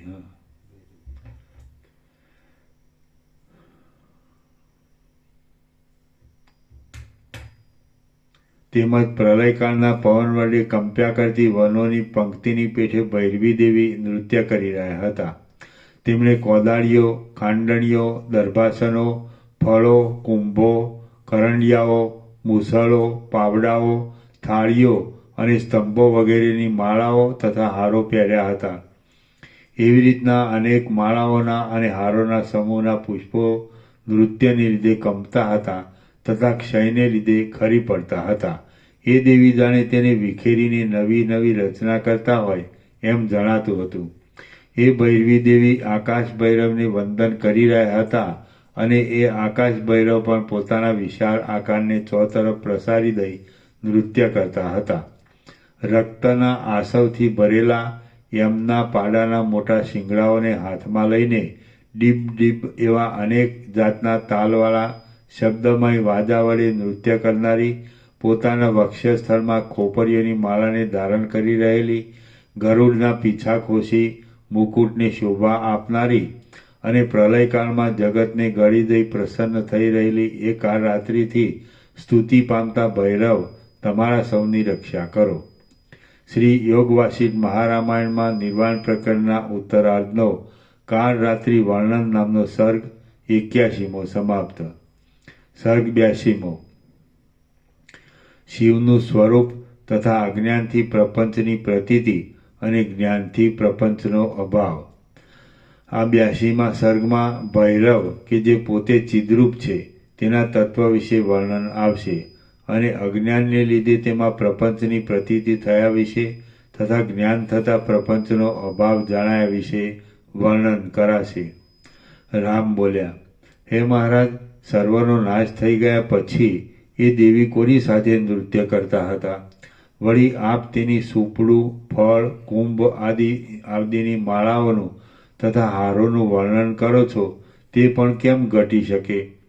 જો ત્રણેય લોકનો નાશ થઈ જતો હોય તો પછી નાશને પામી ગયેલા એ લોકો પાછા ભૈરવી દેવીના દેહમાં રહીને શી રીતે નૃત્ય કરે? વશિષ્ઠ બોલ્યા, વસ્તુતઃ જોઈએ તો એ ભૈરવરૂપી પુરુષ પણ હતો નહીં અને ભૈરવીરૂપી સ્ત્રી પણ હતી નહીં. વળી તેમનું નૃત્ય પણ હતું નહીં. એ બંનેનું અસ્તિત્વ પણ ન હતું અને પ્રથમ વર્ણવ્યા પ્રમાણે તેમનો આકાર કે આચાર પણ હતો નહીં. પરંતુ જે અનાદિ ચિદાકાશ સર્વ કારણોના પણ કારણરૂપ છે, અનંત છે, શાંત છે અને અવિનાશી છે, તે જ વિવર્ત રૂપે આભાસ માત્ર અનેક પ્રકારે સર્વત્ર પ્રસરી રહેલું જણાય છે. એ પરમ મંગલમય ચિદાકાશ સદાકાળ અવિનાશી છે અને તે જ પ્રલયકાળમાં ભૈરવના આકારે પ્રતીતિમાં આવે છે. કેમ કે જગતની શાંતિ થયા પછી એ ભૈરવ પરમ ચિદાકાશ રૂપ જ થઈ રહે છે. સુવર્ણ જેમ નિરાકાર ન રહી શકે તેમ એ ચેતનમય દ્રશ્ય પણ તેવા ચિદાત્માના વિવર્તવાળા સ્વભાવના વૈભવ વિના રહી શકતું નથી. હે વિવેકી રામચંદ્રજી, કહો, ચિદાકાશના વિવર્તરૂપ દ્રશ્ય ચિદાકાશ વિના કેમ રહી શકે?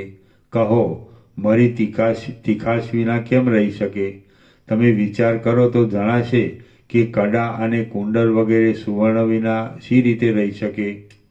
તે જ પ્રમાણે જે ચિદાકાશ સર્વના મૂળ સ્વભાવરૂપ છે તે વિના પદાર્થની સ્થિતિ શી રીતે સંભવે? કહો, શેરડીનો રસ મધુરતા વિના કેમ રહી શકે?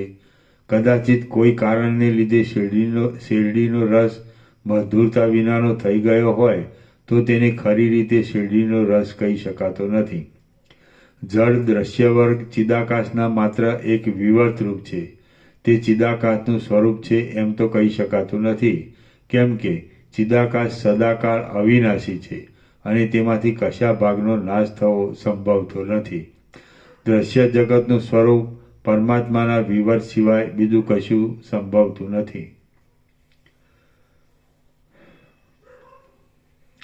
એ પરમ તત્વ જ વિવર્ત રૂપે જગતના આકારે પોતાના સ્વરૂપને બતાવવા આકાશ આદિ રૂપે પોતાના આત્માને પ્રસારી દે છે. માટે નિર્વિકાર, આદિ, મધ્ય અને અંતથી રહિત, સર્વશક્તિમાન અને સત્તા માત્ર એવું જે કાંઈ પરમ તત્વ છે તે જ આ ત્રણેય લોકરૂપ, સૃષ્ટિરૂપ, પ્રલયરૂપ, આકાશરૂપ, પૃથ્વીરૂપ અને દિશારૂપ થઈ રહેલ દેખાય છે. અવિદ્યાવાળી દ્રષ્ટિને લીધે ભ્રાંતિ વડે ચિદાકાશ જ ઉત્પત્તિ અને પ્રલય આદિ રૂપે ભાસે છે.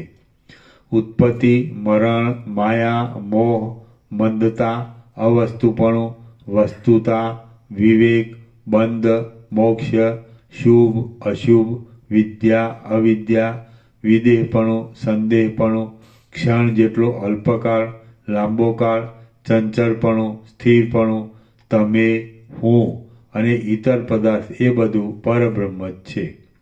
સત્ય અને અસત્ય, કાર્ય અને કારણ, મૂર્ખતા અને પંડિતપણું, દેશ, કાળ, ક્રિયા, દ્રવ્ય વગેરેની કલ્પના, વ્યવહારોનું અસ્તિત્વ, રૂપાદિક બાહ્ય વિષયોનો અનુભવ, સંકલ્પ વિકલ્પ આદિ આંતર વિષય, કર્મેન્દ્રિય અને જ્ઞાનેન્દ્રિય, તેજ, જળ, અગ્નિ, આકાશ તેમજ પૃથ્વી આદિ રૂપે જે કાંઈ આ પથરાઈ રહેલું નજરે આવે છે તે સર્વ શુદ્ધ નિર્વિકાર ચિદાકાશ રૂપ છે. એ ચિદાકાશ સર્વના અધિષ્ઠાન રૂપ છે અને તે પોતાના સ્વરૂપને નહીં છોડતા વિવર્ત રૂપે સર્વના આકારે થઈ રહેલું છે. ઉપર જે કહેવામાં આવ્યું છે તે સર્વ શુદ્ધ ચિદાકાશ રૂપ છે, એમાં કાંઈ સંશય નથી અને તે ચિદાકાશથી જરા પણ જુદું નથી. આ બાબતમાં અખંડ દ્રષ્ટાંત જોઈતું હોય તો સ્વપ્નમાં દેખાયેલા પર્વતનું છે. જે પરમ ચિદાકાશ વિશે મેં તમને ઘણી વખત કહ્યું છે તેનું જ અહીં રુદ્ર રૂપે વર્ણન કરવામાં આવ્યું છે. એ રુદ્ર સદા અવિનાશી છે. એ જ વિષ્ણુ રૂપ છે અને એ જ બ્રહ્મરૂપ છે. એ જ વિષ્ણુ રૂપ છે અને એ જ બ્રહ્મારૂપ છે.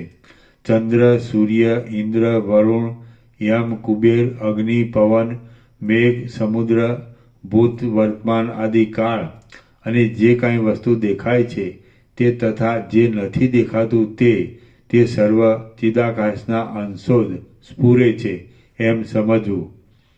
મિથ્યા ભાવનાને લીધે એવી જાતની ઉપર બતાવેલી વિષ્ણુ બ્રહ્મા આદિ સંજ્ઞા વડે તેવા આકાર આ સર્વ દેખાય છે અને સર્વ ચિદરૂપ છે એવો બોધ થતાં વિષ્ણુ બ્રહ્મા આદિ સર્વ પણ ચિદરૂપ જણાય છે. બ્રહ્મ જ અજ્ઞાન દ્રષ્ટિ વડે જીવ જગત આદિ વિશે દેખાય છે અને જ્ઞાન થતાં પોતાના સ્વરૂપમાં સ્થિર થઈ રહેલ દેખાય છે. માટે ખરું જોતા ભેદ કે દ્વિત્વ એકત્વ આદિ કશું છે જ નહીં. તેથી જ્ઞાન વડે સમજીને શાંત થઈ રહેવું. જ્યાં સુધી જીવ પોતાના પરમ નિર્વિકાર સ્વરૂપને જાણતો નથી અને તદ્રુપતાને પ્રાપ્ત થતો નથી ત્યાં સુધી તે આ સંસારરૂપી મહાસાગરમાં પોતે અનેક તરંગ જેવો થઈ રહે છે. પરંતુ જ્ઞાન થતાં તેને તો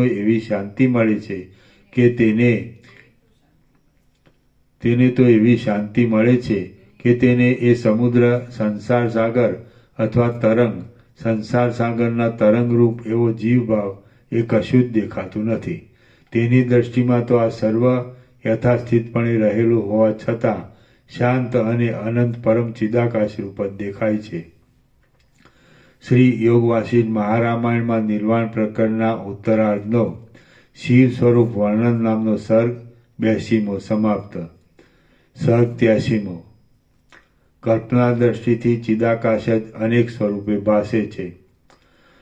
આ 83મા સર્ગમાં જે કાંઈ ભૈરવ આકારે કાળનું વર્ણન કર્યું તે અધિકારી વર્ગને બોધ થવા માટે છે અને કલ્પના દ્રષ્ટિ વડે ચિદાકાશ જ તેવા રૂપે ભાસે છે એ બાબતનું વર્ણન કરવામાં આવશે. વશિષ્ઠ બોલ્યા, તે વખતે જે રુદ્ર રૂપે નૃત્ય કરતા હતા અને જેને શિવ એવા નામથી બોલાવવામાં આવે છે તે પરમ ચિદાકાશ રૂપ જ છે એમ મારું કહેવું છે.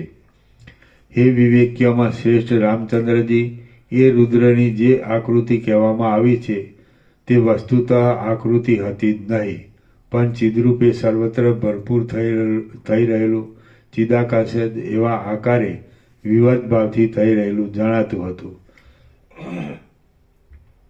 એ રુદ્રનો આકાર મારી દ્રષ્ટિમાં શાંત ચિદાકાશ રૂપ જ જણાયો અને તે એક હું જ તત્વજ્ઞપણાથી જાણતો હતો. બીજા અજ્ઞાની જીવથી એ વાત સમજી શકાય તેમ ન હતી. જેમ એ પ્રલયકાળ, એ રુદ્ર અને એ ભૈરવી દેવી માયા માત્ર છે એમ મને જ્ઞાન દ્રષ્ટિ વડે સમજાયું, તેમ આ સર્વ દ્રશ્યજાળ માયા માત્ર છે એમ હું તત્વદ્રષ્ટિથી સમજતો હતો. પરમ ચિદાકાશ પોતે વસ્તુતઃ સર્વ પ્રપંચથી શૂન્ય છે અને તે જ વિવર્ત રૂપે ભૈરવના આકારે થઈ રહેલું દેખાતું હતું. જો કે સર્વ કાલ્પનિક દ્રષ્ટિથી જ મારી પાસે દેખાતું હતું, તો પણ શબ્દ અને અર્થના સંબંધની કલ્પના કર્યા વિના નિર્વિશેષ પરબ્રહ્મનો બોધ થઈ શકે નહીં. આથી મેં જે કલ્પના દ્રષ્ટિથી જોયું હતું તે મેં તમને વાણી વડે કહી બતાવ્યું છે. હે રામચંદ્રજી, તમને સદાકાળના ઘણા લાંબા અભ્યાસથી જગતમાં આધિભૌતિકપણાની સ્થૂળ આકારની દ્રષ્ટિ રૂઢ થઈ રહી છે. આથી એ જગત વિશે મેં વાણી વડે જે વર્ણન કર્યું છે તે તમને ક્ષણવારમાં સત્યતાની ભ્રાંતિ ઉત્પન્ન કરે છે. તે ભૈરવી દેવી પણ હતી નહીં, તે ભૈરવ પણ હતા નહીં, તેમ એ પ્રલયકાળ પણ હતો નહીં, પરંતુ સર્વ ભ્રાંતિ માત્ર હતું અને ચિદાકાશ જ વિવત રૂપે ભ્રાંતિથી તેવા રૂપે ભાસી રહ્યું હતું. સ્વપ્નમાં રચાયેલા નગરની પેઠે મનોરથ રૂપે મનમાં ખડા થઈ રહેલા રણના વેગની પેઠે કથાના અર્થના સમૂહમાં આવતા અનિર્વચનીય રસની પેઠે અને મનોરાજ્યના વિલાસની પેઠે એ સર્વ ભ્રાંતિ માત્ર હતું, છતાં ચિદાકાશના વિવત રૂપે દેખાતું હતું. જેમ સ્વચ્છ ચિદાકાશની અંદર સ્વપ્નનગર દેખાય છે, જેમ છીપમાં રૂપાની બુદ્ધિ થાય છે અને જેમ આકાશમાં તિમિર રોગવાળાને મચ્છર તથા મોવાળા આદિના જેવા આકારો દેખાય છે, તેમ ભ્રાંતિને લીધે ચિદૈક રસ પરમાત્મામાં આ જળ દ્રશ્યની પ્રતીતિ થાય છે. બાકી જ્ઞાન દ્રષ્ટિથી જોઈએ તો નિર્વિકાર ચિદાકાશ જ પોતા વડે પોતામાં એવી રીતે વિવૃત ભાવને પ્રાપ્ત થાય છે તેથી એ ચિદાકાશ પોતે જ જગતના આકારે પ્રતીતિમાં આવે છે. જેમ કપડામાં અનેક રંગના ચિત્રો દેખવામાં આવે છે, તે બધા કપડાથી જુદા નથી, પરંતુ કપડામાં તે કલ્પાયેલા છે, તેમ ચિદાકાશની અંદર સઘળો ઠાઠ અભિન્ન છતાં સત્તા વડે કલ્પાયેલો છે. તે જ પ્રમાણે પ્રલયકાળમાં અગ્નિની પેઠે દીપી નીકળેલા રુદ્રના નૃત્યમાં જે કાંઈ જોવામાં આવ્યું હતું તે પણ ચિદાત્માના જ એક વિવર્ત રૂપ હતું. હે પ્રિય રામચંદ્રજી, એવી રીતે ભૈરવ અને ભૈરવીનો જે આકાર જોવામાં આવતો હતો તે તત્વદ્રષ્ટિથી નિરાકાર જ હતો, એમ મેં તમને વર્ણન કરી બતાવ્યું. હવે તેમનું નૃત્ય પણ વસ્તુતઃ જોઈએ તો અનૃત્ય રૂપ જ હતું. એ વિશે કહું છું તે તમે સાંભળો. જેમ જે વસ્તુ વાસ્તવિક હોય તે અવસ્તુ રૂપે કોઈ જગ્યાએ હોઈ શકતી નથી, તેમ અધિષ્ઠાન ચૈતન્યનું પોતાનું સ્વરૂપ પણ કોઈ જગ્યાએ કાંઈ વિવર્ત થઈ શકતું નથી. જેમ સુવર્ણમાં આકારની કલ્પના થતાં તે અનેક આભૂષણો રૂપે દેખાય છે, તેમ અધિષ્ઠાન ચૈતન્ય વિવર્ત ભાવથી રુદ્ર રૂપે દેખાતું હતું. જે કાંઈ ચૈતન્ય છે તે સ્વભાવે જ અવશ્ય સ્ફુરણ ધર્મવાળું થઈ જઈ અનેક આકારે દેખાય છે, પણ વસ્તુતઃ જોતા તેનું મૂળ સ્વરૂપ તો અધિષ્ઠાન ચૈતન્ય છે.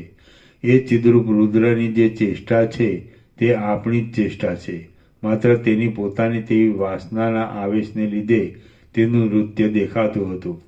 માટે મહાભયંકર આકારવાળા એ પ્રલયકાળના રુદ્રનું જે નૃત્ય હતું તે ચિદાત્માનો એક વિલાસ જ હતો, અને એ ચિદાત્મા તત્વદ્રષ્ટિથી જોતા આપણું પોતાનું સ્વરૂપ છે. રામ બોલ્યા, તાત્વિક દ્રષ્ટિથી જોઈએ તો વસ્તુતઃ આ દ્રશ્ય છે જ નહીં, અને જે કાંઈ દ્રશ્યના જેવો આભાસ નજરે આવે છે તે પણ છેવટ પ્રલયકાળમાં નષ્ટ થઈ જાય છે. તે પ્રલયકાળનો મહાશૂન્ય સમય કેવળ શૂન્ય પરમ ચિદાકાશ રૂપ છે, તો તેમાં વળી જુદું દ્રષ્ટારૂપ ચૈતન્ય શી રીતે સંભવે? તેમ દ્રશ્ય પણ કેમ સંભવે? જે ચિદાત્મા સર્વત્ર પોતાના શુદ્ધ સ્વરૂપથી ભરપૂર છે, જળ દ્રશ્ય વર્ગત પોતાથી જુદો ન હોવાને લીધે પોતાની સત્તાથી કોને ચેતનવાળું કરે? વશિષ્ઠ બોલ્યા, હે પ્રિય રામચંદ્રજી, જ્યારે તમે આ પ્રમાણે શંકા કરો છો ત્યારે પછી દ્વૈત અદ્વૈત આદિ સંશયરૂપી સમુદ્રની શાંતિ થવા માટે હું તમને જે ઉત્તર કહું તે તમે સાંભળો.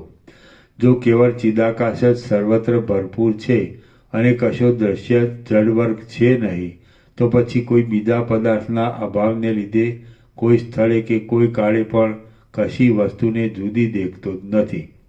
સર્વ શાંત જ્ઞાન ઘન ચિદાકાશ રૂપ જ છે, અને તે શિલાની પેઠે નિસંકલ્પપણે રહેલ છે. એ ચિદાકાશની અંદર જે કાંઈ જડ એવો આ દ્રશ્ય વર્ગ દેખાય છે તે એક જાતનો તેનો વિવર્ત જ પ્રતીતિમાં આવે છે. બાકી શાંત ચિદાકાશ તો પોતાના સ્વરૂપમાં જ સદાકાળ રહે છે. સ્વપ્નની અંદર ચિદાત્મા નગર ગામ આદિ રૂપે જાણે થઈ ગયો હોય તેમ લાગે છે, પણ એ સગળો ચિદાત્માનો જ વિવર્ત છે. બાકી વસ્તુતઃ જોતા નગર આદિ કશું જુદું હોતું નથી, પણ કેવળ ચિદાકાશ જ હોય છે. એ જ પ્રમાણે આ સર્વ દ્રશ્ય વસ્તુ જુદી જણાય છે, તો પણ તે ચિદાત્માથી જુદી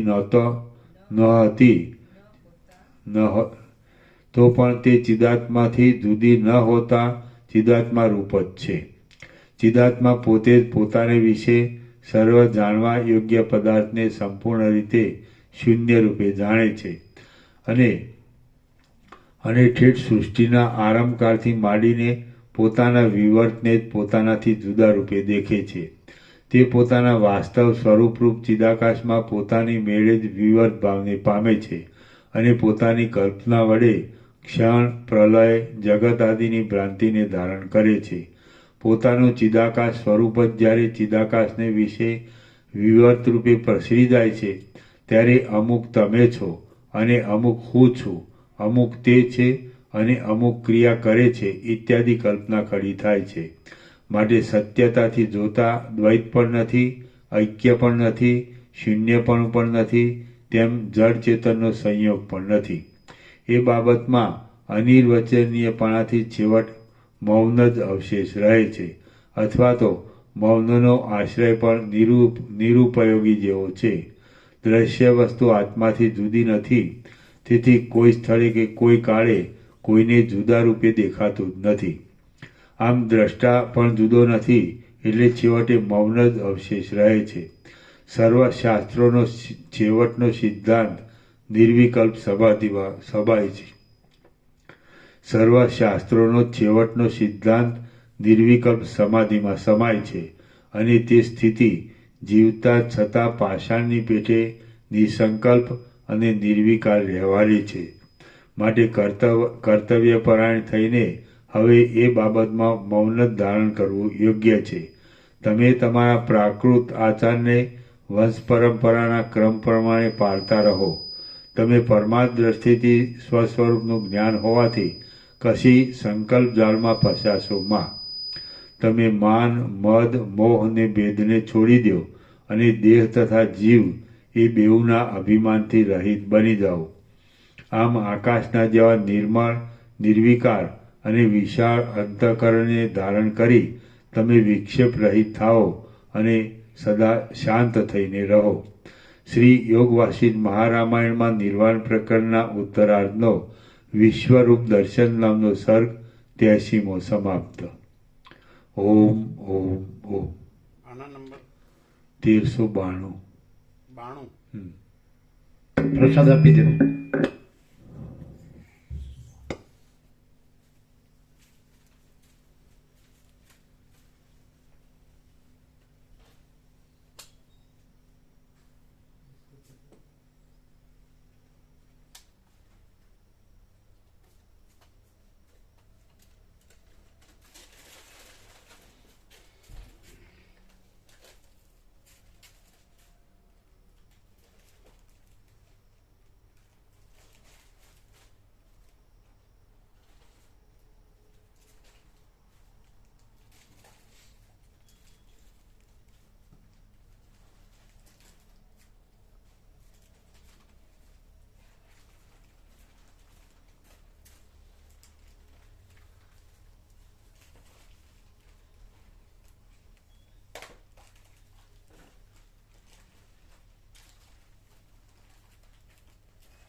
વેદાંત બધા બધું જે કોર્સ કરે છે પાઠ્યપુસ્તકના અભ્યાસક્રમ પ્રમાણે ભણે છે ભણાવે છે એમાં આવું આવે છે.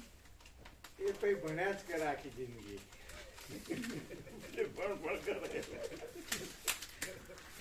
પણ માચીદા ગલતી ખબર ના પડે.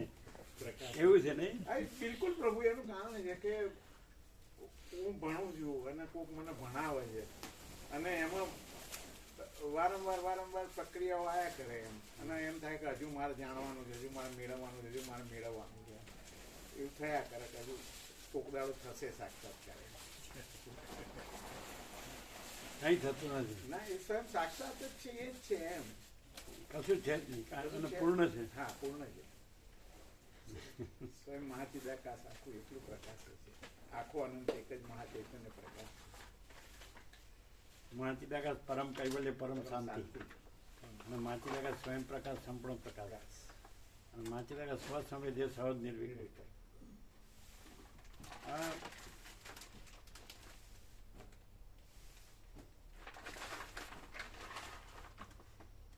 એટલે એ લોકોને આ લોકોએ વાત કરી, એટલે પ્રહલાદ પ્રભુને એ લોકોએ ગયા, એટલે તો એ લોકોએ આ ફોટો ને વચનામૃત મૂક્યા. તો એ લોકોને એવું થયું છે ને કે આ નિચોડ છે એમ. હા, બિલકુલ. આ સત્રાક્ષર મૂક્યા તો એમ કે આ જે આખું જે અસ્તિત્વ છે અનંત,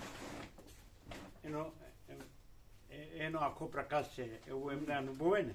અનુભવ સીધા અનુભવ એવા નથી જેના અભ્યાસ હોય. હા, એટલે ટૂંકમાં ઘણા લોકો એવા તૈયાર હોય એમ, પહોંચેલા હોય કે જે લોકોને ખરેખર ખબર હોય કે ભાઈ ખરેખર આ મહાચિદાકાશ પોતે જ પ્રકાશી રહ્યું છે, એવા લોકોને. નહીં તો એમને તો એ લોકો મૂકે જ નહીં ને. ના, એક ચબરખી ના ચોટાડા એમના પોતાની અંદર આ તો એક પહેલા પાના ઉપર પણ પહેલા જ પાના ઉપર ના મૂકવા દે પ્રભુ કોઈ દાડો હોય તો એ લોકોને એમ કે આમાં બધું આવી ગયું એમ. હા, આમાં બધું આવી ગયું. આ બધું આખું છે બે ભાગ, તો એનું બધું આખું સારા ગયું. હા, ઇટ મીન્સ કે એવું સ્ટેજ કહેવા માંગે છે. પ્રકાશ આ પ્રકાશ છે એટલું સત્રાક્ષર જોઈ લે તો સત્રાક્ષર ની અંદર આવી જાય છે. એટલે એને બધું આવી બધી રીતે બધું બધા પાસામાં કે આ બસ આ જ છે મહાચિદાકાશ. અને બીજું બધું બીજા બધા શાસ્ત્રોમાં આ ન આવે, આવું ન આવે. એટલે એ એક વિશેષતા છે પ્રભુ કે ખરેખર એમ કે આ જે એક સત્રાક્ષર અથવા એક શબ્દ કે એક જે પ્રકાશ થયો છે એની અંદર ક્યાંય દ્વૈત બિલકુલ નથી એમ. હા, બિલકુલ નથી. એ સત્રાક્ષર વાંચે ને તો એની અંદર એને બે વસ્તુ જોવા ના મળે, એક જ વસ્તુ કે જે સ્વયં પ્રકાશ પોતે. શૂન્યભાસ મહાકલ્પો હૈ હી નહીં. શૂન્યભાસ મહાકલ્પો હૈ. શૂન્યભાસ અનંત કોટી મહાકલ્પો, अनंत कोटि महाकल्पो है ही नहीं, यही सब कुछ है, इसके सिवा कुछ नहीं है. એટલે એવા ગ્રંથિ વગરના હોય છે પ્રભુ ઘણા. એ લોકોને અભ્યાસ હોય એટલે પોતાને તે વાંચવું હોય એટલે આવું જડ્યું ન હોય, અને આ વાંચેલા જડે ને કે ના ખરેખર આ છે. આપણે બીજી બધા અર્થો કરીએ જે વાંચે છીએ એની બધું વિચારે છીએ પણ એને પાર ન આવે. ના આવે. અને આ જોયું એટલે સીધું પરમ શાંતિ થઈ જાય છે ને. બિલકુલ. અને બધાને ખ્યાલ આવે કે આ બધું બધી જાતનું કે છે તો ખરેખર એનો સાર તો આ છે. રિયાલિટી એ છે. હા, એ તો વાંચવાથી ન ખબર પડે. ના, તો કેટલું બધું વર્ણન બધું, કારણ કે એમાં દ્રશ્યનું વર્ણન ને બધું આવે ને બહુ. સીધું ડાયરેક્ટ દ્રશ્ય વગરનું તત્વ. હા, દ્રશ્ય વગરનું તત્વ સીધું શુદ્ધ ચૈતન્ય.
ખાલી 2 લાઈન ઉપર નીચેની જોઈએ કે પરમ ચિદાકાશ પરમ ચિત અખંડ જ્યોતિ અનંત પ્રકાશ અનંત આનંદ અનંત શાંતિ.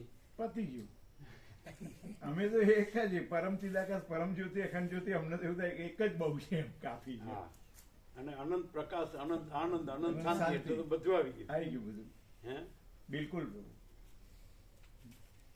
અમે છે ને પ્રભુ એક ઘેર ટીવી જોતા હતા, એની અંદર હમણાં અમેરિકા વાળાને ડરાવા રશિયા વાળા એવી મિસાઇલો બનાવી કે એક મિસાઇલ કંઈક 12,000 કિલોમીટર એટેક કરે, એક 20,000 કિલોમીટર એટેક કરે, એવી એ બધો સમાચાર આવતા હતા.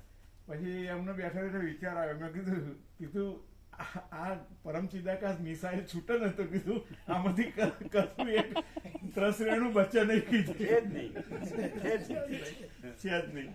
હા, બ્રહ્મ हुआ नहीं है नहीं होगा नहीं होता, भास हुआ नहीं है नहीं होगा नहीं होता, કે નહીં? આમ સીધો બસ આખો પ્રકાશ, કે નહીં? ઓમ ઓમ ઓમ. આ લઈ લેજો બધું, બધાને પ્રસાદ લેવાનો છે નહીં? છે ને ફૂડ?